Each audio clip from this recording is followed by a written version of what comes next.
기도드리옵나이다. 아멘. 창세기 19장 12절부터 29절까지.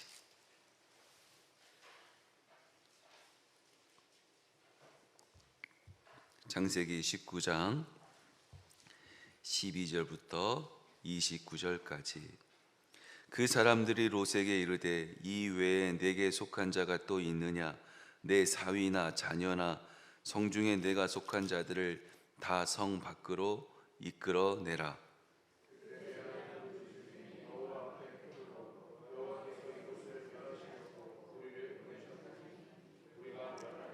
롯이 나가서 그 딸들과 결혼할 사위들에게 말하여 이르기를 여호와께서 이 성을 멸하실 터이니 너희는 일어나 이곳에서 떠나라 하되 그의 사위들은 농담으로 여겼더라.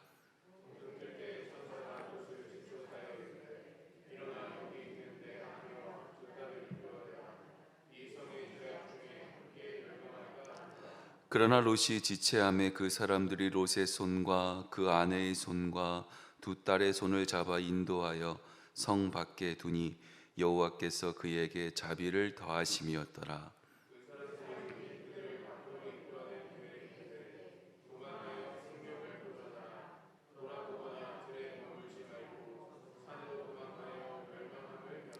롯이 그들에게 이르되 내 주여 그리 마옵소서.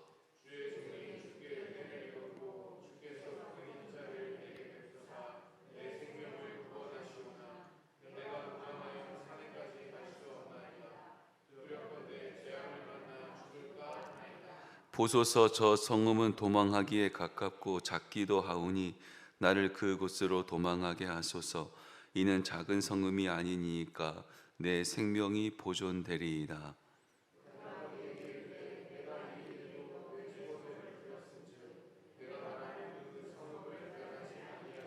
그리로 속히 도망하라. 내가 거기 이르기까지는 내가 아무 일도 행할 수 없노라 하였더라. 그러므로 그 성읍 이름을 소알이라 불렀더라. 여호와께서 하늘 곧 여호와께로부터 유황과 불을 소돔과 고무라에 비같이 내리사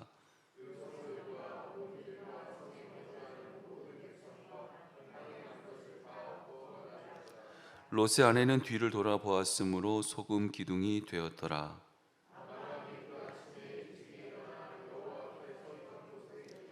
소돔과 고모라와 그 온 지역을 향하여 눈을 들어 연기가 옹기가마의 연기같이 치솟음을 보았더라. 하나님이 그 지역의 성을 멸하실 때 곧 롯이 거주하는 성을 엎으실 때에 하나님이 아브라함을 생각하사 롯을 그 엎으시는 중에서 내보내셨더라. 아멘. 어제와 오늘 소돔에 관한 이야기를 함께 계속 나눕니다. 소돔이 상징하는 것은 크게 두 가지예요. 첫 번째는 타락을 상징하죠. 죄악을 상징하고 두 번째는 심판, 환난을 상징합니다. 어제는 타락과 죄에 대해서 말씀을 나누면서 우리가 살고 있는 이 시대가 소돔과 같은 시대고 이 소돔과 같은 시대를 어떻게 하면 그곳에서 우리가 견뎌낼 수 있을까, 살아남을 수 있을까에 대한 이야기를 나눴습니다. 이 타락한 소돔을 특징하는 것이 몇 가지가 있는데 우리의 삶이 타락하고 우리가 살고 있는 문화가 소돔처럼 되는 것의 첫 번째는 밤을 소중히 여기면 위험해지는 거예요. 밤을 그냥 보낼 수 없고 낮보다 밤을 귀하게 여기면 타락하는 징조가 나타나는 거죠. 그래서 성도는 이 땅에서 살 때 밤을 재미없게 살아야 돼요. 밤에 뭐해? 집에 가. 밤에 뭐해? 아유, 내일 새벽 예배 가야 되니까 일찍 자야 돼. 이렇게 사는 것이 이 소돔에서 살아남을 수 있는 방법이다라고 얘기하는 거예요. 두 번째, 이 소돔이 갖고 있는 타락의 특징은 뭐냐면 집에 있기를 꺼려하고 밖으로 나가고 싶어요. 거리에서 방황하고 싶은 거예요. 집의 기능을 잃어가는 거예요. 집에서 해야 될 것을 하지 않고 싫어하고 집에 있기를 거북스러워하고 가족 간의 관계가 멀어지고, 이게 집이 갖고 있는 기능을 잃어버리는 것이 소돔의 타락이에요. 세 번째, 사람들의 목적이 즐거움에 있어요. 즐거움이 삶의 목적을 두는 것이 소돔의 특징이라고 창세기 19장에서 보여지고 있습니다. 그 성도는 어떻게 하냐? 일하며 살아야 돼요.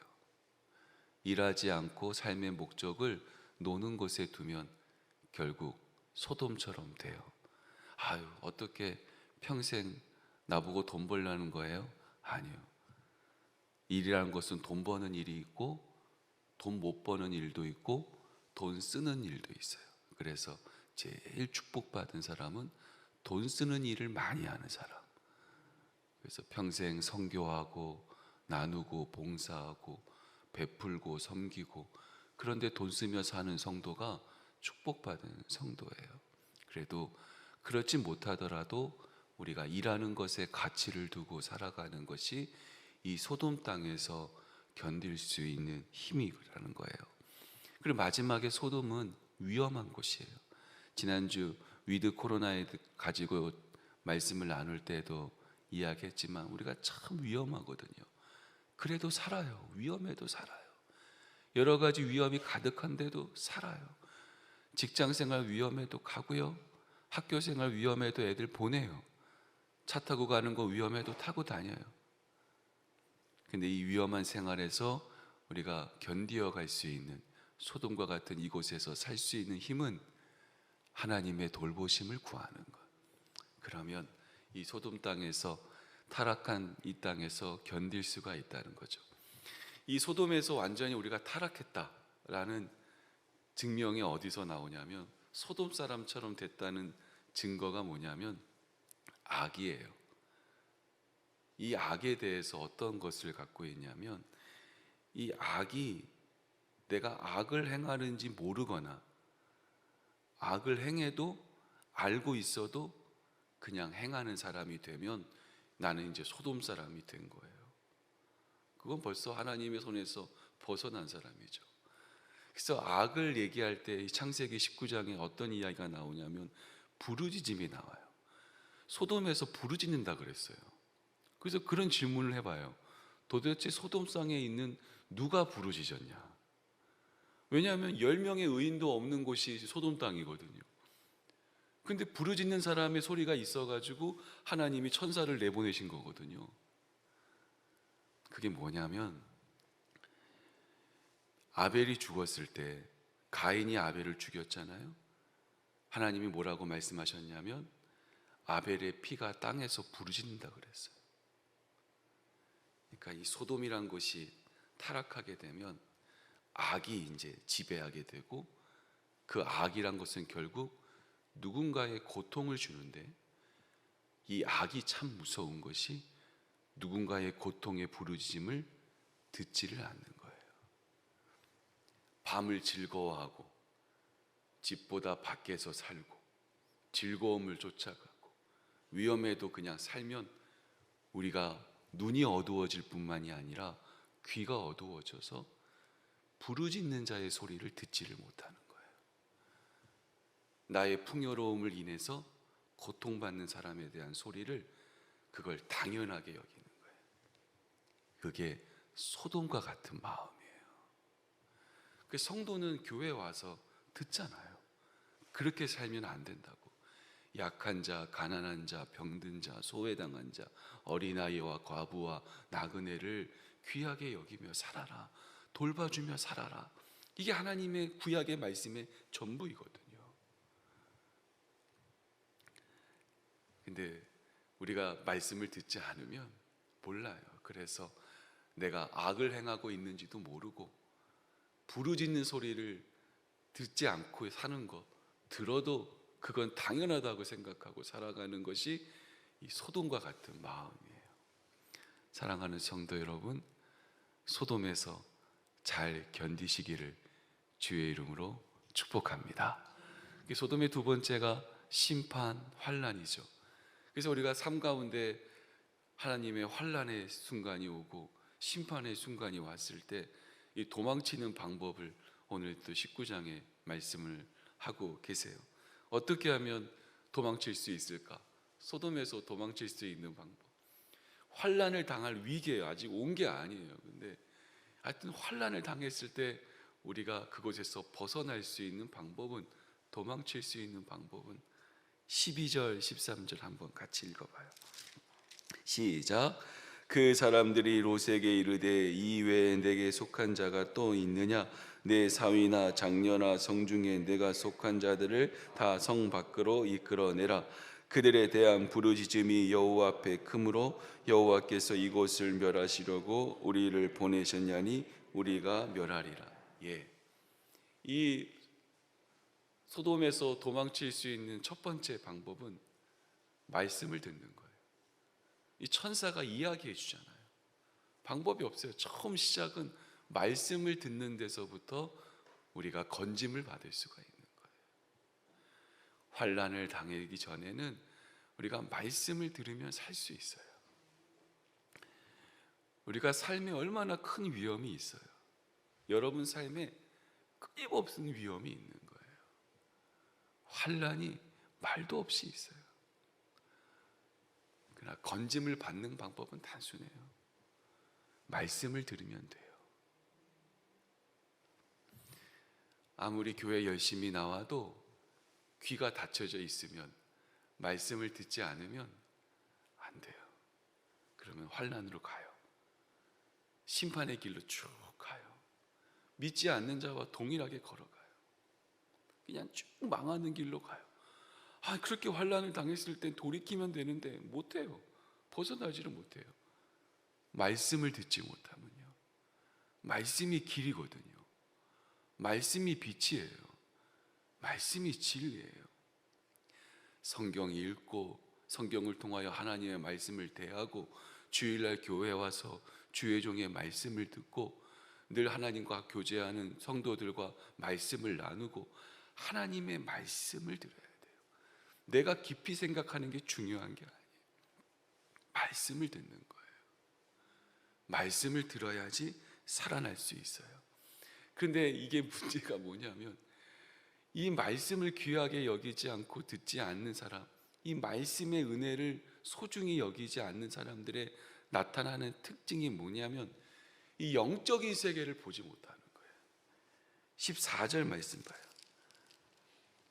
다 같이요. 롯이 나가서 그 딸들과 결혼할 사이들에게 말하여 이르기를 여호와께서 이 성을 멸하실 터이니 너희는 일어나 이곳에서 떠나라 하되 그의 사위들은 농담으로 여겼다. 말씀을 전했어요. 그죠? 이 롯이 천사에게 들려준 하나님의 말씀, 심판의 말씀, 벗어나면 살 수 있다, 이곳만 떠나면 살 수 있다, 이 귀한 구원의 말씀을 자기 딸들과 사위들에게 전했어요. 근데 딸들은 받아들였어요. 이것이 나를 건지시는 주의 은혜다 고백하는 여러분 되기를 바랍니다. 마지막으로 우리 19절 말씀 봐요. 19절 다 같이요. 주의 종이 주께 은혜를 입었고 주께서 큰 인자를 내게 베푸사 내 생명을 구원하시오나 내가 도망하여 산에까지 갈 수 없나이다. 두렵건대 재앙을 만나 죽을까 하나이다. 아멘. 이 롯이 하나님께서 자비하심으로 강권에서 생명을 건져 주시려고 하는데, 이 롯이 갖고 있는 가장 부족한 점이 하나 있어요. 하나님이 건져 주셨잖아요. 그래서 내 모든 걸 잃어버릴 수가 있어요. 그때 하나님께 맡기고 기도하고 하나님만 붙잡으면 되는데, 롯이 하나님 앞에 소원하기를 주여 나는 산까지 도망 못 갑니다. 그 먼 산에까지 도망가다가 내가 재앙을 당할까 두렵다고 얘기하는 거예요. 그래서 뭐라고 얘기하냐면, 제게 저 옆에 있는 작은 성읍으로 가서, 아주 작은 성읍에 가서 피할 수 있게 해달라고. 그래서 그 성읍에 들어가서 피하게 해달라고 소원하는 거예요. 하나님 그래, 그렇게 해라라고 얘기했어요. 근데 문제가 어떤 문제가 생겨요? 성읍에 갔거든요. 가는 길에 아내가 죽었어요. 소금 기둥으로 변했어요. 그리고 성읍에 들어갔는데 거기서 마음이 편하지가 않은 거예요. 거기서 두려워서 거기서도 도망치는 거예요.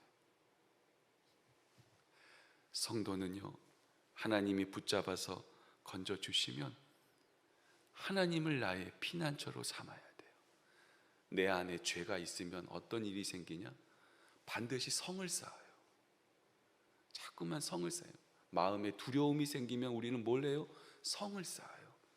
가인이 하나님 앞에 쫓겨났잖아요. 노 땅으로 쫓겨났어요. 쫓겨난 다음에 제일 먼저 한 게 뭐예요? 성을 쌓아요. 이 땅에 죄가 가득했을 때 사람들이 뭘 해요? 성을 쌓아요. 계속 성을 쌓아요. 환난 당했을 때 여러분 걱정하지 마세요. 하나님이 여러분의 피난처가 되세요. 성을 쌓기 전에 주의 말씀에 순종하고, 내가 주님께 순종하지 못한 것이 무엇이 있는가, 거기에 마음을 두고 기도하고 예배하고 회복하고 영적인 세계를 바라보며 나가야지, 영적인 피난처를 보고 날아가야지. 어떻게 하든 이 환난을, 이 큰 환난을 작은 환난으로 막을 수 있을까 생각하며 성읍을 쌓으려고 애쓰고 노력하지 말아요. 그걸로 해결되는 게 아니에요. 그러면 고생만 해요. 그 성도들이 거기에서 무너지는 거예요. 또 성읍을 쌓게 되면 그걸 지킬 수가 없는 건데, 그게 되는 게 아닌데, 하나님 앞에 붙잡히는 게 첫 번째인데, 그러면 살 수 있거든요. 지금 뭐 큰 환난을 당하신 분들이 안 계시기 때문에 뭐 이 말씀이 어떨지 모르겠지만, 언젠가 그런 일 겪지 않으면 좋겠지만 한번 주위를 불러보시면 환난 당한 자가 성을 쌓으려고 아무것도 못하는 사람이 있어요. 이 문제만 해결되면 하나님 앞에 나와서 예배하겠다고, 그러면 안 돼요. 덜 먹고 돈 덜 벌고 더 위험해져도 와서 주님 앞에 주를 피난처로 삼아야 돼요. 기도가 나의 피난처요, 말씀이 나의 피난처요, 예배가 나의 피난처요, 그렇게 고백하면 살아나요. 근데 주님을 나의 피난처로 삼지 않으면 또 다른 두려움이 나를 찾아오게 되고 또다시 도망치게 되는 거예요. 사랑하는 성도 여러분, 우리의 삶 가운데 소돔에서 살고 있으니까 심판을 만날 때가 있고 환난을 당할 때가 있어요. 나로 인한 것이 아니라 다른 사람으로 인해서 그 환난과 심판을 당할 수가 있어요. 그럴 때 여러분, 말씀에 귀를 기울이시고 영적인 세계가 있다는 것을 분명히 알아야 되고, 하나님께서 말씀하실 때 늘 순종하는 훈련이 되어 있어야 돼요. 그러나 우리는 부족하니까, 약하니까 하나님께서 자비를 베풀어 주셔서 그 환난을, 생명을 건지게 하기 위해서 강권하여 역사하시거든요. 가진 것을 잃어버릴 수가 있어요. 건강도 잃어버릴 수가 있어요. 하나님이 건지시기 위하여, 생명을 위하여 하나님께서 건져주시기 위해서 다 잃어버리게 할 수 있어요. 그때 여러분 망설이지 말고 주가 나의 피난처임을 고백하고 주님 앞에 붙잡힌 바 되면 여러분 살아날 줄로 믿습니다. 우리 찬양 하나 하겠습니다. 나의 피난처 예수 의지예요.